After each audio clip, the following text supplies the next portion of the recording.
Something happened in 1988 that took this formerly normal neighborhood and turned it into what you see here, which is a modern day shantytown.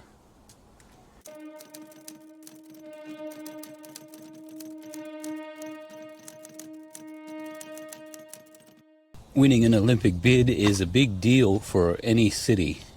It was also a golden opportunity for Seoul to establish itself as a global city following a period of incredible development known as the Miracle on the Han River. Long story short, Korea couldn't afford to put all of that progress that it made during the Miracle on the Han at risk, and so the poor were forcibly removed from Gangnam, establishing this shantytown as squatters.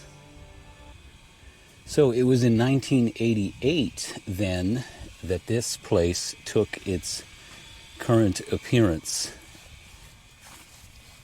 The place was established again in 1925 and would have looked like any other in the area.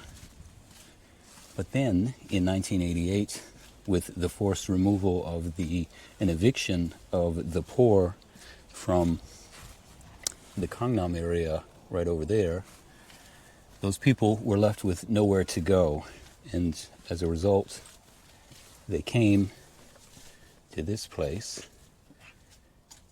and they erected buildings like that, which you see before me and here and all around me. The issue is that this land is not owned by the people who currently live in these buildings. Instead, this whole area was built on private property, again, beginning in 1988 with the forced eviction of people from Gangnam. And so, those people who own the private property are perfectly within their rights to want to get the value out of this land. But it's not as simple as that. The people also live here at the same time. And so that has basically brought us to where we are today and where this town has been for the last 20 years or so. The people want to continue to live here, but they actually want more than that. And the landowners simply want their land back. And so the landowners have long wanted to knock down the structures like all of those you see before me. And what do they want to replace them with? Well, they want to replace them with buildings like those right there behind me. So in 1988, this place would have been much bigger, actually. At that time, there were roughly 8,000 residents living in the area in 2,000 of these structures. Today, that number is a lot lower. The estimates are not particularly accurate, but based on what I can find, it looks like there are currently somewhere between 600 and 1,000 people living in this area that, as you can see immediately behind me, abuts the very, very wealthy area of Gangnam. And that's how it's gone here in Guryong Village. There were originally around 8,000 residents in 1988 at the time of the Olympics. That number fell to roughly 4,000 by 2005. By 2015, the population was roughly 2,000. And then today, in 2024, the population is somewhere between 600 to 1,000 residents. So what's the solution? I think you could probably figure it out. The people who live here are basically asking to receive some sort of units like that, which again we can peer right through that area right there. So a lot of them are simply asking to be given units in a building that would be built like that on this land right here. So that's a pretty big ask, right? If you have built something, if you're squatting illegally on land and then basically telling the landowners that, we're not going to leave unless you reward us with a building that is valued like those buildings right there, or an apartment that is valued like those right there, into the millions of dollars, well, you can see why the landowners themselves would be extraordinarily hesitant to agree. And so the government is basically offering people who live here very highly subsidized apartments in the area, and perhaps in whatever is going to be built here. Now, I think their efforts have basically borne fruit, because today there are roughly, as I said, about 1,000 people living here. And again, in 1988, there were something like 8,000 living here. And so that's, again, where we stand today. Basically, this place is scheduled to be knocked down, buildings like that built on it. And to get these, illegal shanties off this private property. And so, guys, the most up-to-date information that I can find, it relates to a 2020 plan by the Seoul government, which is intended, or has the intention, to knock this place down by 2025. Now, I don't know if that's actually going to happen, but again, per the 2020 report, or the 2020 action plan, that is what is intended to happen here.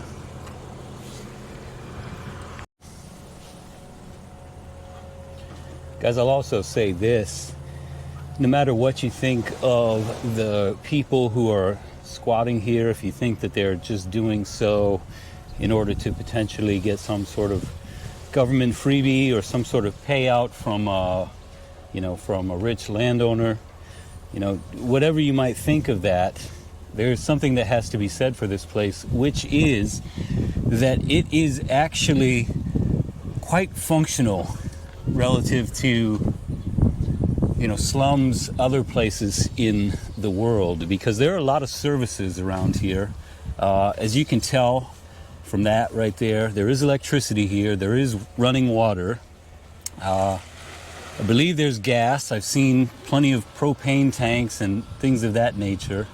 And so that's basically, one of the better aspects of this place, because despite what's going on, again, with the people who are squatting here and whatever you may think of them, this place is at least.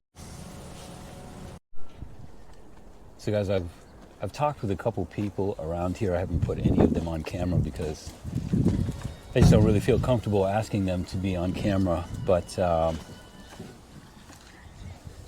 right back around that corner, not this gentleman here, but right around there, I was just talking to a guy, and he gave me a lot of information about what's going on here.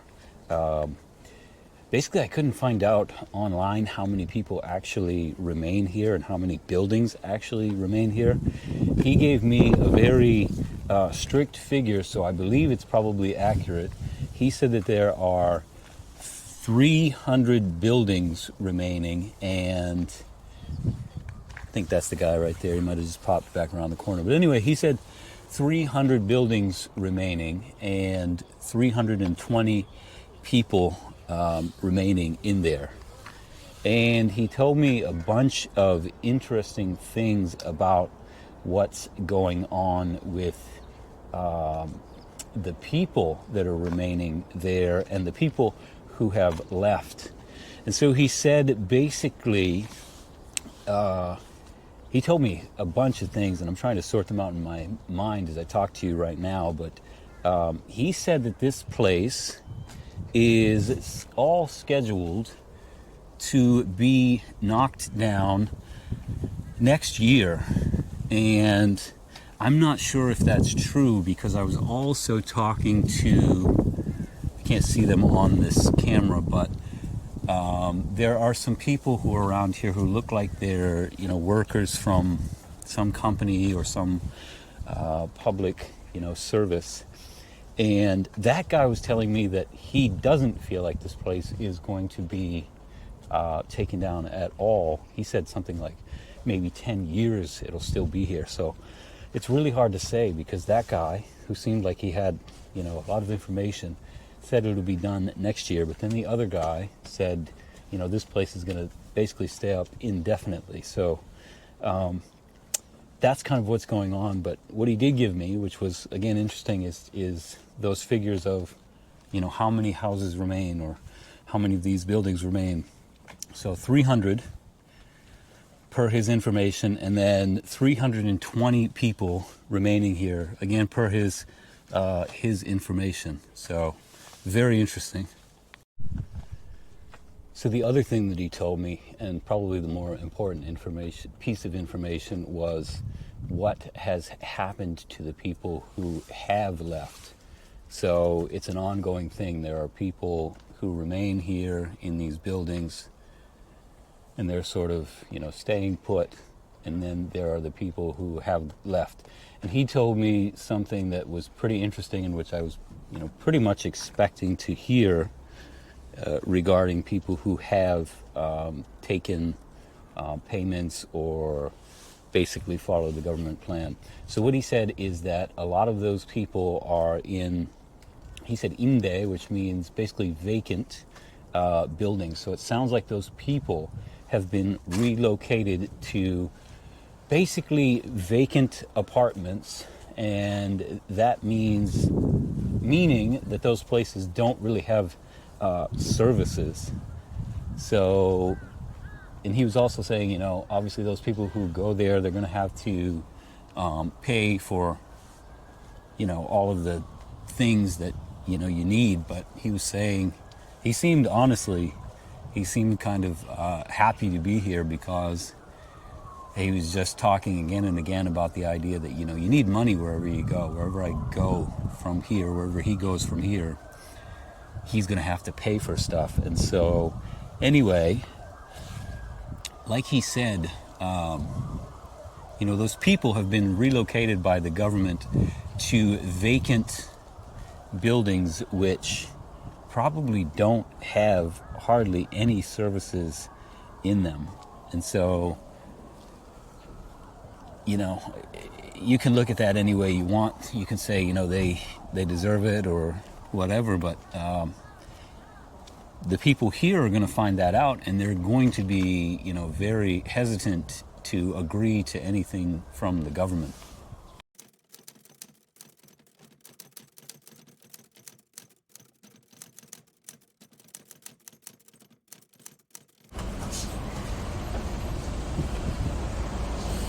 Well, guys, I hope you liked the video. I don't really know where this situation is going to go. I got a lot of conflicting information. That old guy told me that basically that place is this place, Guryong Village, which we can't see because of the bus, is going to be, demolished next year. And then the other guy told me it will still be like this in 10 years. So I really don't know. But anyway, my hope is that you guys who watch this enjoyed, and if you did, please do give me a like, a comment, a subscribe. All of that will help me to continue to grow and continue to bring you content like this. So until then, take care, guys, and I will see you again.